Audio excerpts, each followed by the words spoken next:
Shalom, I'm Rabbi Arnold Rachlis. Rarely do we meet a hero, but today's guest is a hero.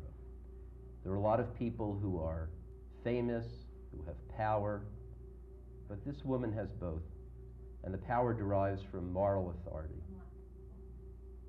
She's a woman who has devoted her life to searching for Nazis who have gone into hiding, or Nazis who haven't gone into hiding, who are right out there in public view, but people want to turn away. She is Beate Klarsfeld, and we're very happy to have her with us today. It's a pleasure to have you with us. You're a very courageous woman. You are a hero. Now, I saw when I said, rarely do we meet a hero, you kind of blushed a little, but you are a hero. You have devoted your life to ferreting out Nazis wherever they are. Tell me, where does that come from? Why have you devoted your life to this? Well, you know, it was nothing very special because I was raised in Berlin in a very normal family, I would say, as all the German parents at this time. I didn't know anything about Nazi crimes at home, neither in school, and it's only in 1960 when I decided to go to France, where I met a couple of months later my future husband, Serge, and I heard from him that his father was killed by the Germans in Auschwitz, that finally I started to learn what really happened between 1933 and 1945, and in order not to be shamed about my people, I decided that you know, I cannot just turn the page and say as a German, it's not my problem, these are the crimes committed by my parents, I have nothing to do. I think that my generation, that means the generation of the children of the criminals, has very specific historic and moral responsibilities to assume. So getting involved, this came much more later. Jonas was the occasion. I think everybody's stepping into, if there's a situation once, you have to decide what to do. But the preparation was coming to Paris and to meet my husband and to learn about his family, and that his father was killed in Auschwitz. Do you feel in some sense that you're atoning for Germany, that you were atoning for their Nazi past, that in a sense you are a representative of a new Germany to the Jewish people, or are you a critic of the new Germany that pretends that maybe it didn't always have that past? I would say as a generation of my parents doesn't show my views, doesn't share my views, not at all, and you know, it's a young German generation, in fact, and I wanted also to give to this young German generation a kind of model, saying, you know, it's up to us to fight that former active Nazis cannot obtain influential functions in German political life.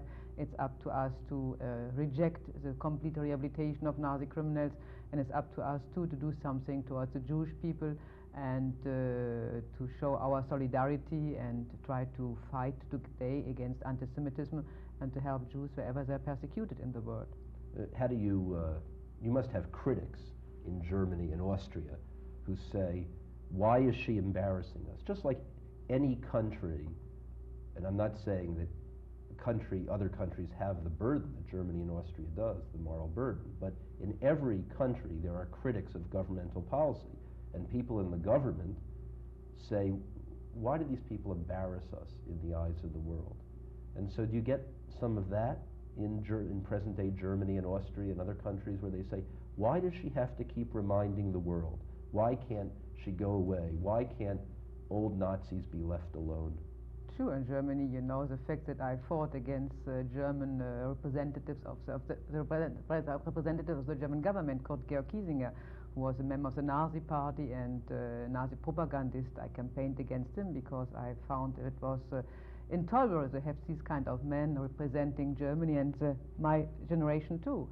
So when I slapped him in Berlin during the Christian Democratic Party convention, the convention of his party, and sure, you know, I heard, I would say, the generation of Kiesinger, no doubt about, but the young generation was behind me, and I remember after the slap, when I came back to Paris, I received red roses from one of the most famous German writers, Heinrich Böll, who became the Nobel Peace Prize for Literature, the Nobel Prize for Literature. So, you know, as a proverb, you are never the prophet in your own country. So for Germany, it will take still a long time that all Germans agree that what I did changed a lot of the image of Germany, and But it's very hard because, fighting against a generation who has been so much involved in the Nazi crimes. Tell me about the relationship between people of your generation and your parents' generation. There must be, for Germans who don't want to avert their eyes from the past, who want to face the past directly, there must be tension between the generations. So first I'm going to ask you not specifically about your parents, but just in a sense, the distance between the generations on this issue. When people of your generation were growing up, how did they talk to their parents or not talk to them about the events of the Holocaust? But I think that generally it changed a lot because I left Germany, as I said, in 1960. I was in school, my last years of school was in the 50s, so at this time very few was taught in schools. And because very often too the teachers wanted to avoid to have embarrassing questions from the pupils. For instance, a teacher at the age of somebody who had a man served in the Second World War, the people would ask him, what have you done against Hitler? Why didn't you have been a resistance fighter? So it's only later, and I think most important for this was the student revolt in the 60s, when it was a kind of more revolt of these young people because they saw that finally the Germany of yesterday, the Nazi Germany, continued with the Nazi chancellor in all the different positions in the Ministry of Foreign Affairs and wherever, in the police, in the judge, in the justice. There were all these former Nazis continuing their job. So this was certainly the turning point where the German youth became involved, and I think this changed a lot. So the education changed completely in school books too. It's taught today to young people in Germany. The Holocaust is a responsibility of Germany. But again, there are some complaining from the young people that's already too much, and they want to turn the page because now today is the third generation. You see this as a grandchildren already of the Nazis. And they say, let's stop with this. And tell me about your upbringing. Samuel Oliner, who's a psychologist in California, has devoted his academic life to researching altruistic behavior, the kind of behavior where people take courageous risks to save others. And specifically, the area of his interest is righteous Gentiles during the Holocaust, non-Jews like yourself, non-Jews who saved Jews. And he's trying to understand, what was it about these men and women who were willing to risk their lives to save people who were not them, non-Jews who saved Jews? And he's found out a lot of interesting things, but they all go back to the parents of those people and the way they were raised. So I'm asking you, if you don't mind telling us personally, about your upbringing. What made you this heroic Nazi fighter, critic of your country of origin? What made you that in regard to your upbringing? Well, I think that my education in Germany had nothing to do with, the fact that I was completely unaware when I came to Paris shows that I was not prepared by my parents, because my father he served in the German army. He was not a resistance fighter. He was not a supporter of Hitler too. He was like the majority of the German population, the silent majority. But as I said, I think for me coming to a country as France, occupied by the Germans, and meeting with young French who very often had also I would say the attitude to condemn all Germans, to say, but you belong to the German people, so we refuse you, to meet with you. And I think this was that I started in order to want to be interested to know what happened in my country. What happened in your own home when you were a child in regard to Jews? Was there a lot of anti-Semitism described, or was there not much at all? I mean, what was the attitude of your parents to the Jews? Well, after the war, when I started to realize... No, I mean, while you were growing up. But I was born in '39, so after the war, there were very few Jews remaining in Germany, and I think it was not a question of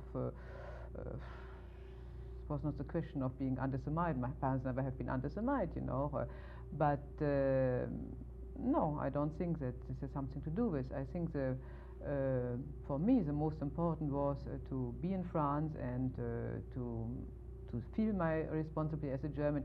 And then, as you say, there's always a moment for somebody to show. It's a situation who makes, I will not say a hero, but it's a situation generally making a hero, as during the war, you know, a resistance fighter who was perhaps a clerk in an office and who was going to work from morning to the evening, never did something exceptional. But it's a situation creating something. Right. And I was, I would say, prepared by the fact I met my husband, a Jew whose father was killed in Auschwitz, and the situation finally to decide us to, because we are working together, my husband as a Jew, whose father was killed in Auschwitz, the situation was, I would say, that we couldn't stand that a man like Kiesinger could become Chancellor in Germany. But do you think that people have a psychological predisposition to taking on heroic roles? In some cases, but not always. But in some cases, do you think, perhaps. In your upbringing, were your certainly parents, not in my case. were they weren't overly concerned with morality or goodness or justice, even in the abstract? No. This is something you think comes later and from somewhere else. But it depends. You know, I can judge for everybody, but my own case, I would say no. Yeah, I think you're, in some sense, I think you're overly modest about this aspect of your psychology, wherever it comes from. That is, I think there are lots of people who had the exact upbringing you did, fell into the same situations you did, married Jews, whatever the case is, and nonetheless didn't see as a mission of their life to help bring justice to the past, to help rectify the past in some important way. So while I know you don't want to say that about yourself, I want to say that about you. Let's talk about specific situations. Let's talk about President Waldheim.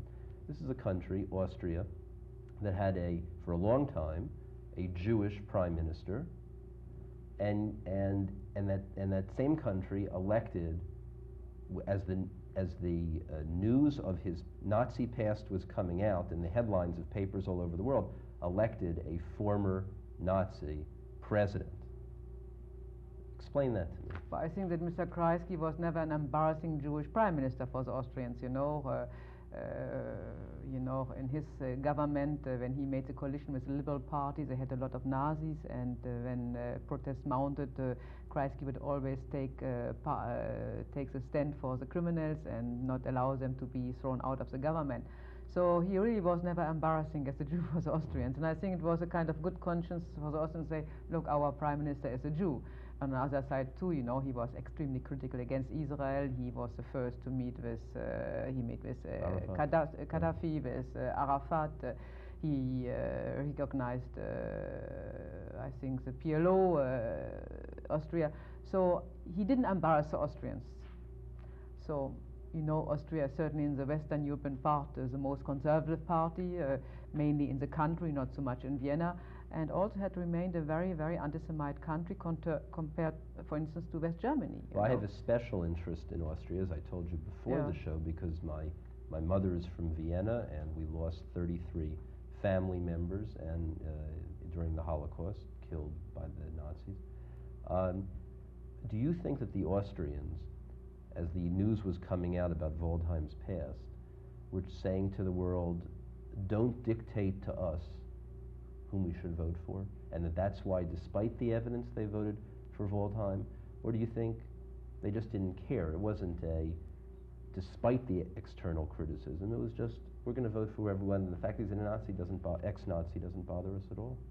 I would say there was already prepared was because the socialist candidate was not a good one. So even the polls had shown in advance that there was a big chance for the conservative candidate to be elected. The fact that finally the Austrians decided, when the World Jewish Congress started the campaign against him and supported by New York Times, not to have dictated for whom they are voting. But on the other side too, the campaign of Waldheim was a very clever one, because he said, what did I do? I did my duty, as how many thousands of other Austrian soldiers too. So he whitewashed the whole people. So they voted for themselves. So they felt very comfortable, and then voted for themselves. Yeah. Let's talk about the slap heard round the world that you mentioned earlier. The Chancellor of West Germany, Kurt George Kiesinger, you went up to him, you publicly slapped him. Tell me what it took to do that. But it was not just to go up and to slap, because, as I said, I campaigned as soon as he was elected. I started to write articles against him in French newspapers. At this time I was living already in Paris, married to Serge Klarsfeld. And I worked at this time in a French-German news office, was fired immediately from my job because I wrote the articles and saying he's not a model for the German news. We recognize ourselves in a man like Willy Brandt, who fought against Nazism and went to Norvège. And so the first thing was to be fired from my job, because I said a Nazi is a Nazi. I had the choice either to come back on what I said or to continue my campaign. So we collected documents against Kiesinger about his past, and I started in the beginning, in a very legal way, to go to the journalists in Germany and to show them documents, thinking perhaps they didn't know really what he did during the war. And I thought this was a kind of wall of silence. They said, but look, he was elected democratically. What can we do? So then I said, there's always, as I said, a turning point. Either you say you can do nothing, or you say you want to be efficient, but then you have to change your means. And we started to change our means, and the first more or less illegal act was to interrupt his speech in the German parliament, where I shouted, Kiesinger, Nazi, resign. And then we carefully prepared a kind of symbolic act against Kiesinger. It was a slap in Berlin, not in a lobby of a hotel, but in the convention of his party, and with representatives of the media from around the world. So the slap was symbolic, given by German generation of the children of the criminals. I could have been the daughter of Kiesinger. This made it so symbolic. And the fact too that I was sentenced the same day to 1 year of jail for a slap against the Nazi, you see. The film Hotel Terminus was produced by produced by Chicagoan named Peter Kovler, directed by Marcelo Fols. And in Hotel Terminus, in which you and your husband appear, the film is the story of tracking down Klaus Barbie, the butcher of Lyon. Tell us a little bit about Barbie, and tell us how you found him and what you did to help bring him to justice. Barbie, we found him living under a false name. At the time, we unmasked him, was in Lima. But the Barbie case, finally, why got we interested in the Barbie case? Because in the end of 1970, the prosecutor in Munich had closed the Barbie case, saying, if he deported Jewish children in April '44 from France to Auschwitz, for the German justice, there is no proof that he would have known, as this time Barbie, chief of the Gestapo, that the children were sent to death. So we said, if this prosecutor can argument in this way and whitewash Barbie, at this time we were in charge to bring to justice the chiefs of Klaus Barbie living in Germany, Lischka, Hagen, Heinrichsen. The big trial then followed in 1979 in Cologne, where they were sentenced. So this was the very beginning, and so we had evidence that he was living in South America. I was able to identify him with documents I received concerning Barbie as Klaus Barbie, and also the identification concerning this Bolivian businessman. He was now representing Altman, with 2 trips, one to identify him, another one to mobilize in Bolivia, with a Jewish mother whose children had been deported. You marched in the streets with this Jewish mother. With this Jewish mother, and I was very much surprised, because finally Klaus Barbie had been known in France for the crimes he committed against the resistance fighters. For instance, he was known having tortured to death Jean Moulin, the chief of the inner resistance in France. And when I appealed to the resistance fighters to come with me to Bolivia to mobilize, because it was a country ruled by a dictator, by Banza, and so they were afraid. They didn't want to come and to explain what Barbie did to the resistance fighters. And the only person ready to go was Mrs. Hayom, whose children had been deported, whose husband executed by Barbie in Lyon. And this courageous mother finally sat with me on the bank in La Paz. We demonstrated and appealed to the population to support the extradition request from France. You have a list of hundreds of former Nazis living.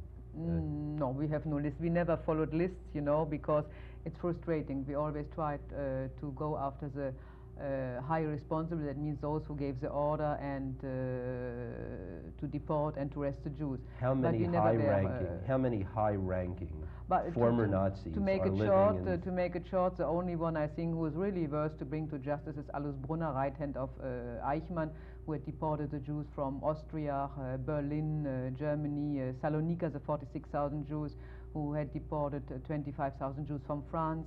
He deported my father-in-law, arrested him in the south of France in Nizza, and then ended up his career deporting the Jews from Slovakia. And he's since 30 years hiding in Damascus, protected by the Assad government. And you went to the Reverend Jesse Jackson to ask him to intervene. My husband and I, we went first to Syria to explain the case, but they expelled us. And all the different attempts to get him out of Syria, I went to meet Mr. Jesse Jackson to ask him, because he had obtained the liberation of an American soldier after the Lebanon war, if he could use his, if he could try to apply to Assad to extradite Brunner, but his two letters remained unanswered. We obtained from the Germans to reopen the Brunner case in Germany, to issue warrant for arrests, and to ask for his extradition in 1984. We obtained from Interpol, the first time that Interpol took on his watch list a Nazi criminal, because for them they are political criminals. And we obtained just a week ago from the French government for his crimes he committed in France, that the French government now also had asked Syria for the extradition of Alois Brunner. And so this is the latest case you're It's the trying latest to case, bring and that Brunner compared to Barbie is certainly 10 times more important than Barbie, who deported only the Jews from Lyon. But as I said, Alois Brunner is accused by the German justice in having been implicated personally in the killing of more than 100,000 Jews. You also went to West Beirut in January of 1987 to negotiate for the release of Lebanese Jews who were kidnapped. And you offered yourself as a hostage. Yes, because these Jews had nobody, they were no Lebanese, and they had no state to ask for them. And so I think, as I have always protested against in countries where Jews were mistreated, for instance in Syria after the Yom Kippur War, where I protested against the mistreatment of Israel prisoners captured in the Golan Heights. So I thought it was my duty as a German to go there and to offer me as a hostage. And you were really, it wasn't just I mean, to some extent, of course, it's a dramatic gesture, but were you prepared to put yourself into that situation? Oh, sure, I was prepared. If not, I wouldn't have decided to go. And I also met with some of the kidnappers, but finally the demands they made towards Israel to release the prisoners from all the camps in Ham, and it was impossible. So, but when I left Beirut, I stayed there for 3 weeks in the western part of Beirut. In the Muslim part, when I left, they started to execute the hostages, and then my husband replaced me and went to Beirut too, and tried to get in contact with the religious leaders in order to obtain the condemnation from them for the kidnappers in killing the Jewish hostages. But do you ever have trouble getting a visa to go to Arab countries? Because my assumption would be they would know you're there not to tour the sites, but to make some political statement. Or in general, do you have trouble getting into South American countries? In South American countries, I had no problem, no. But going to Arab countries is getting more and more difficult. As I said, I was refused once from Syria, and the last time, even though I got my visa in the Syrian embassy in Bonn with my German passport, I was expelled because they had known immediately after my arriving at the airport who I am, and I was expelled. But only a couple of months ago, I went to Algiers. I needed a visa for this. This was during the summit meeting of all the Arab states, and I tried there to unravel a poster saying, for the Middle East, as the first step for peace in the Middle East would be the full recognition of the State of Israel. So it's getting certainly more and more difficult under my name to get a visa. Well, you are well known to Americans now as a result, in part, to the ABC film, the Beate Klarsfeld story that Farrah Fawcett starred in. And although many people had heard of you before, the details of your life and your political activity were brought home to an audience of millions through that film. I'm wondering what you thought of the film itself. Oh, sure, I saw the film. And what did you think of it? You thought it was a good portrayal? Well, I think Sasha and I were very much impressed because it was, I would say the film was very close to reality, even though it was reduced and only they pointed out 3 parts of our actions, because we have been active in a lot of different other fields. But I think the Farrah Fawcett portrayed me, I think, really as I am and as I'm feeling, and I was very much pleased with this. And there was no, I would say, no fauton, I would say in English. There was no something disgusting in the film. It was really a film, I would say, sure, it was dramatized, it was not a documentary, so if you want you ever a little critic because you want to have, right. you know, a real documentary, but for a big public, I think it was well done. You have two children. You have a 15-year-old girl and a son who just graduated from law school. And I'm sure you're proud of both of them, but in a political realm, especially proud recently of your son. Tell us about what your son did in France with Le Pen. Oh yeah, Arnold, I started to take him with me to Germany when I campaigned against Kissinger. So when he was a very small boy, he has been with me in demonstrations, and perhaps this gave him a kind of background. But against Le Pen, yes, and as always, you know, I think he continues as his parents saying it's not with words you can change something, with actions. And when Le Pen made the statement that the Holocaust was just one detail of the Second World War, there was a big demonstration in France. We were among friends, you know, socialists and communists, and asking Le Pen to resign from his, at the time he was in the French Parliament. And when my son proposed to some Jewish students to go to a place where he was having his own meeting, Le Pen, when finally the day arrived, he was the only one to go to the spot. And he had prepared in advance a T-shirt written Le Pen Nazi, and he stepped on the stage when Le Pen started to speak and shouted Le Pen Nazi, so he was beaten up terribly, sure.